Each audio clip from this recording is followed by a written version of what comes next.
رسول اکرم صلی الله علیه و سلم فرمودند هر کسی که از قرآن چیزی میدانه بخونه، اگر هر کسی گو یک روز 100 بار سوره قل هو الله را خوانه، آخری قل هو الله جنت الفردوس است. برای همین هر مسلمان وظیفه کنه، این سنت رسول اکرم است. خواندن سوره قل هو الله این بسیار آسان است.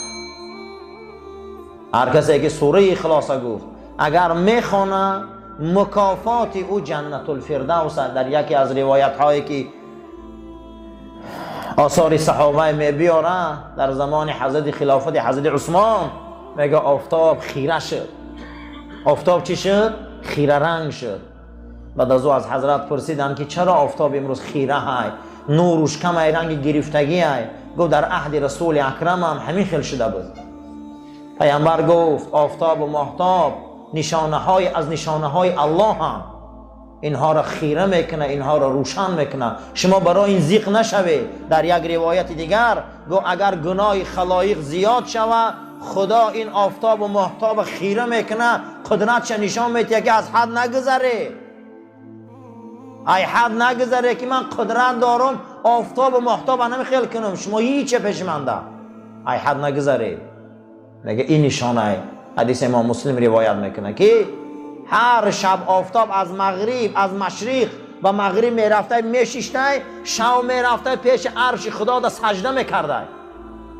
جناب پیغمبر گفتن آفتاب به همین بزرگیش میرفته در پیش عرش خدا سجده میکرده که من بندگی من امروز به جا آوردم، یعنی خلایق ده گرمی دادم و روشنی دادم. هر گمان نکنیم که یک ترابه ما میخونیم. همه اینها تسبیح خدا میگن. بعد از حضرت عثمان گفت که آفتاب خیره شد در عهد رسول اکرم، در عهد ما هم شد. گفتن نتیجهش چه حضرت؟ گفت در بین امت رسول یکی از اولیاهای هست که امروز از دنیا گذشت، وظیفش سوره اخلاص خوانی بود. او سوره اخلاص فقط زیاد میخوان. گفت به برکت او تمام ملائک زمین آمد، برای همین آفتاب روشنیش خیره شد. کسی که قرآن میخوانده، کسی قرآن وظیفه میکرده، کسی سوره های میدانستگیش هر روز میخوانده، در بدنش میمالیده، خداوند ملائک جنازه او روی میکنه. قرآن یک کتاب عادی نیست. این در نظر ما کتاب عادی میتوه. این کتابی هسته که انه لقرآن کریم. این قرآن میگه کریمه. انه لقرآن کریم. این قرآن کریمه، از جانب خدا محکم و پوشیده که شما ایران نمیفهمه معنیشه. شما گمان نکنه که میگم معنی قرآن میفهمه. لا یمسه الا المطهرون. این قرآن فقط پاکیزه ها میفهمن. این قرآن پاک ها میفهمن، تازه ها میفهمن. انه لقرآن کریم. این قرآن کریمه. این قرآن در سنگ های مکنون پیچیده های. لا یمسه الا المطهرون. این قرآن هیچ کس مالیده و قبیده نمیتونه مگر از پاکیزه های خدا. هر کسی معنی قرآن میفهمه و قرآن درک میکنه، معلومه که او پاکی خدا های. تنزیل من رب العالمین. این ای جانب پروردگاری که او تربیتگر عالمیان های. در مدت 23 سال رنگ صبح صادق به قلب پاک رسول اکرم آمد. اینا نمیخواد قرآن این میگه لا یمسه الا المطهرون تنزیل من رب العالمین. این ای جانب خدا آمد این قرآن. این قرآن کتاب عادی نیست. لا یسرناک. خدا میگه این قرآن من چنان سبک کردم که امروز 14 قرن از قرآن گپ میزنن کسی بفره نمیشوه. بلفظ العربی المبین. این به زبان عربی آشکار آمد. این آمد از اون فوق آسمان ها، از زمان رسول اکرم صلی الله علیه و سلم تا این زمان تفسیر میکنن، موعظه میکنن، تفسیر میکنن، موعظه میکنن. کودک درونی گوهاره میفهمه. اگر روزی من از علم متیماتیک 10 دقیقه گاو زدم نمیادم خواب میگیرم. اگر روزی علم شیمی گاو زدم 5 دقیقه مرا خواب میگیرم.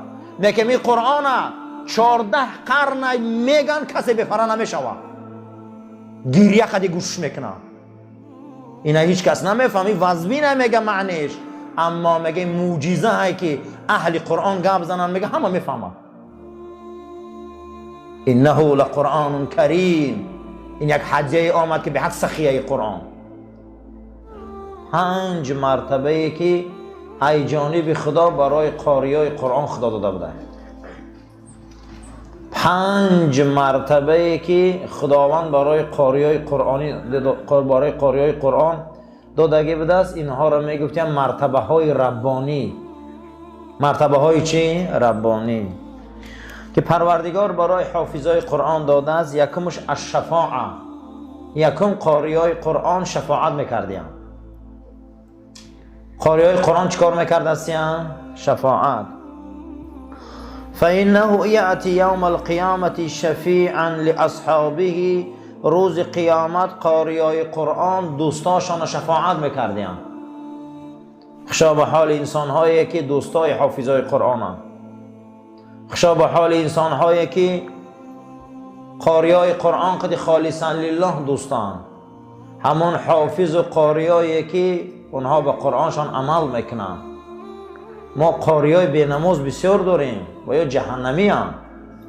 به شوخی من چندین تشکیل زندگی کردم، بامداد نمیخونم، دزد نمازن، بسیار بیرحم میگردن و نه برعکس قرآن روز قیامت در حق و دعوا میکنن. کدام قاریایی که به قرآن عمل میکنن، واقعا قرآن میدانستگیشان قد زندگی میکنن، اینها روز قیامت از جانب خدا شفیع بدیم، شفاعت میکردیم. دوستانشان شفاعت میکردیم، رفیقاشان شفاعت میکردیم، همنشیناشان. پروردگار ما رو نصیب کنه از این قاریا، از این شفاعت ها. دویم الرفعة، فإن منزلتك عند آخر آیت تقرؤوها، یا چرا آبرو میگفتین رفعت، بلندی مرتبه. روز قیامت آخران آیت را که قاریا در قیامت قرائت میکردین در جنت، همه آخران آیت را که قرآن تمام میکردین، خدا به اندازه همون در جنت مرتبه شان بلند میکرده. هر کسی که قرآن از یاد میدانه خشوع به حالش، هر کسی که قرآن حفظ کرده خشوع به حالش، هر کسی که قرآن از یاد میدانه خشوع به حالش. زیرا که روز قیامت ده مرتبه میدادینشان، درجه در جنت از روی از یاد کردن قرآن بوده است. کسی قرآن نمیدانه درجهش بلند نمیشه. در راحت هست، در معیشت هست، در رحمت هست، اما در درجه بلندی نیست.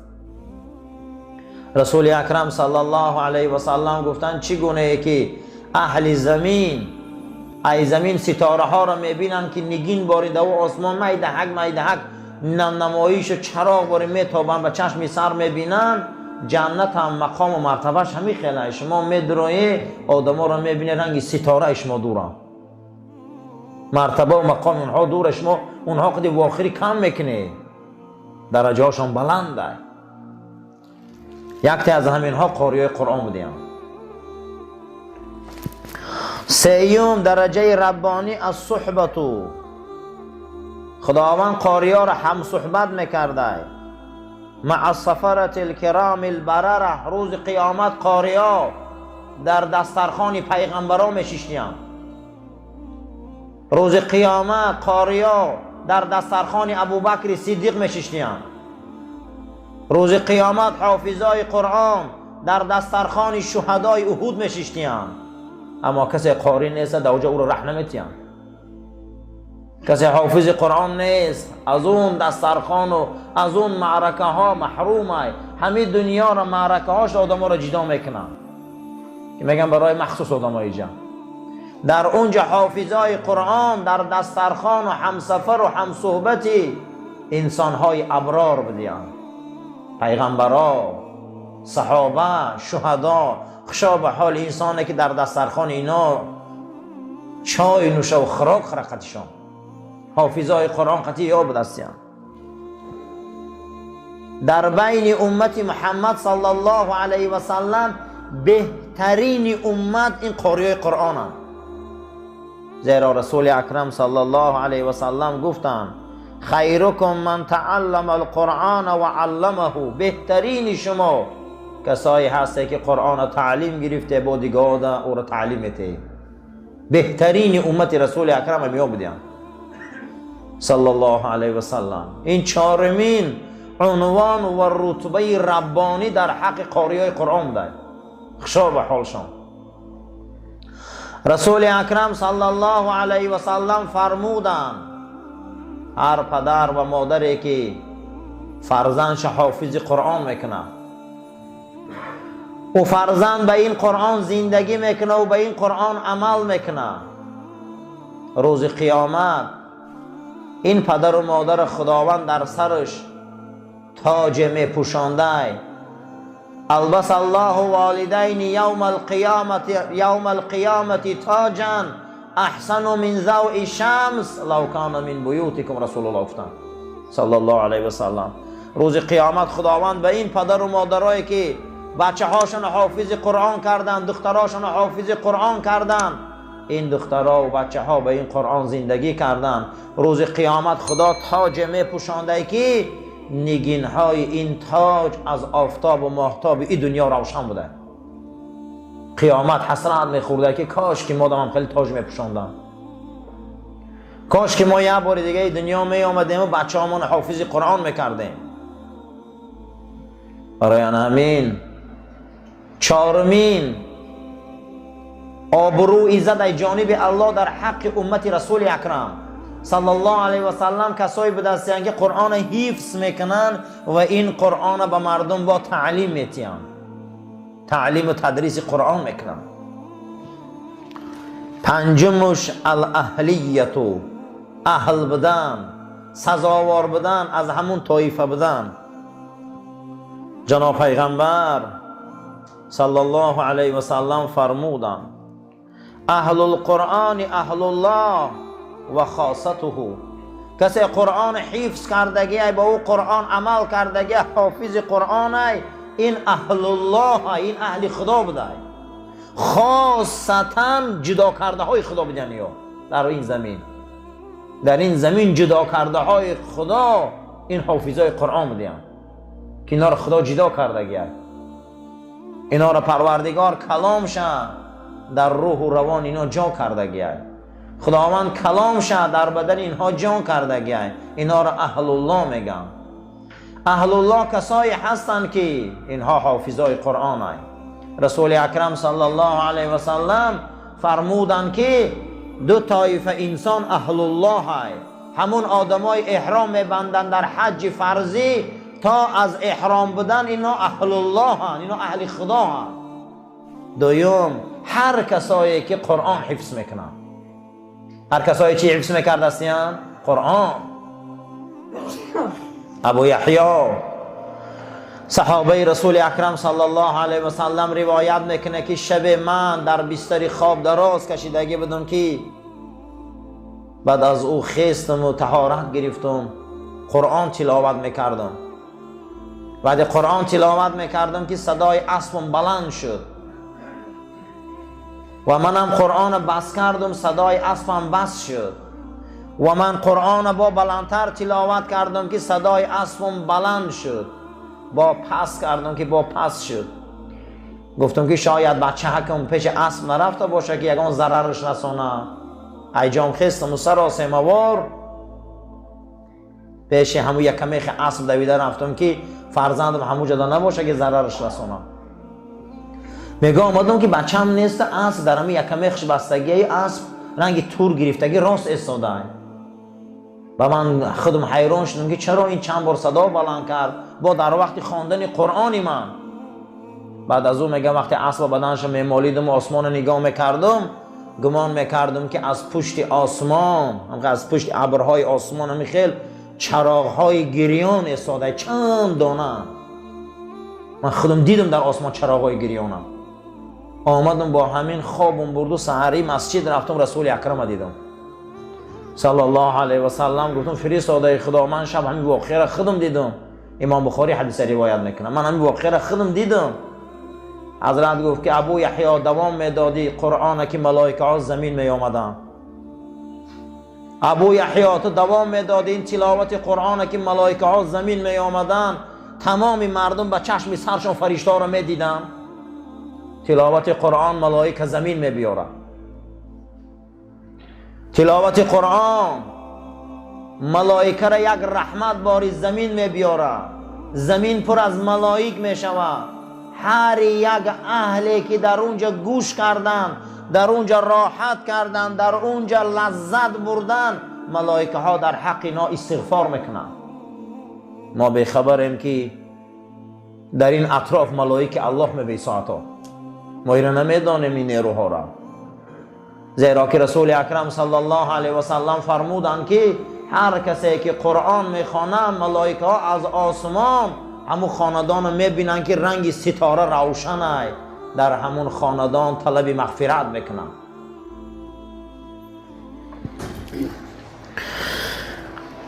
خداوند در سوره مدثر 2 مرتبه میگه فقرؤوا ما تیسر من القرآن، فقرؤوا ما تیسر من القرآن. چند که از قرآن از یاد میدانی خواندن گیره، چند که قرآن از یاد میدانی خواندن گیره، زیرا این که این زندگی رسول اکرم است. صحابه های پیغمبر در خرسندیشان هم قرآن میخواندن، در زیقیشان هم قرآن میخواندن. حتی که یکی از صحابه های رسول اکرم عبدالله ابن ابی سلول وقتی که رومی ها قپیدن، در داخل همون ترمه های روم بود، از پیغمبر تعلیم گرفته بود که هر کسی در زندان سوره یوسف زیاد خوانه پروردگار او را آزادی می بیاره. اگر آزادی هم نتیشه در ترمه یک راحت میتیشه که رنج زندان نمیکشه. میگه من همین سوره را میگه زیاد در همون داخل زندان میخواندم.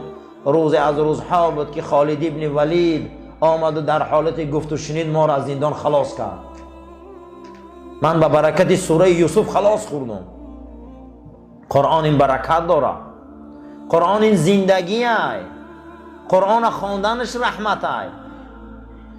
قرآن این خواندنش یک رحمت هست که قلبای سیاه ما را روشن میکنه، دعاهای ما را قبول میکنه، ملائکه از آسمان به زمین میبیاره، چهره ها را نورانی میکنه، روح نورانی میکنه.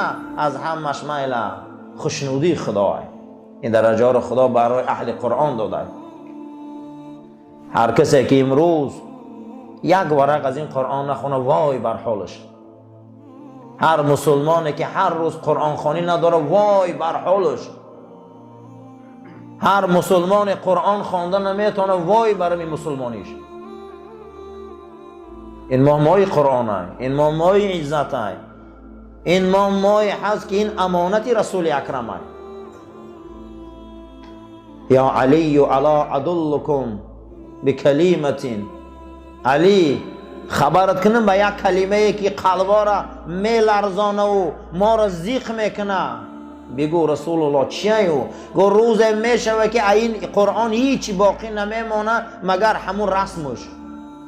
لا یبقى من القرآن شیء الا رسمه، هیچی نمیمانه گو مگر رسمش. زمانی ما اینمی زمانی ما ایوزی رسمش ماندگی هم، خطکاش میبینن، نقشاش میبینن، ماندگی هست دیگه. کسی پرواش نداره، باقی نمیمانه از این قرآن گو چیزی مگر رسمش. هم رسمش میمونه خلاص. برای همین یک ماه رمضان در علما گفتیان که مردم در میفورن نمیفوره یا ختم گذاره، گریه میکنن، ناله میکنن، من کار دارم، من بار دارم، من بیمارم. گوشانک نمیگه یک ختم گذاره، زیرا که اینا یگانتش ختم قرآن ندارن بسیارش. این همینجا اگر ولی جمع کنه ممکن 20 آدمی نداریم که یه مورد قرآن ختم کنن، سالش نداریم قریب. اینا را گوش نکنه. میگه تنبلی اینا را گوش نکنه. ای تنبلی و شکم چرانی اینا نترسه. میگه خصوصا فقه ما حنفی ها میگه کسل و تنبلی و ناله قوم میکنه، میگه کردن گیرن شما یه ختمه گذاره. برای که این قرآن باید خوانده شود یک سال یک بار، به این گوشا شنیده شود، به این قلبا مقصد یک تصدیق کرده شود. فقرأوا ما تیسر من القرآن، از قرآن چیزی از یاد میدانه. گفت امیر روزخانه اللهم ربنا آتنا فی دنیا حسنه و فی الاخرة حسنه و قنا عذاب النار و صلی الله تعالی خیر خلق محمد و علی اصحاب اجمعین. پروردگارا ما را برای راست هدایت کن، ما را توفیق بندگی ته، ما را از آفت بلا کلفت نگهبان باش. یک برادرمان هم خیر کرده بوده، خیرش قبول و پروردگار عمری دراز و گذشته هاش رحمت و مغفرت کن و فرزنداش به کمال پیری رسان. عاقبت کاری ما را به خیر و ایمان ما را به سلامت گردان. آمین یا رب العالمین. صفات و نجات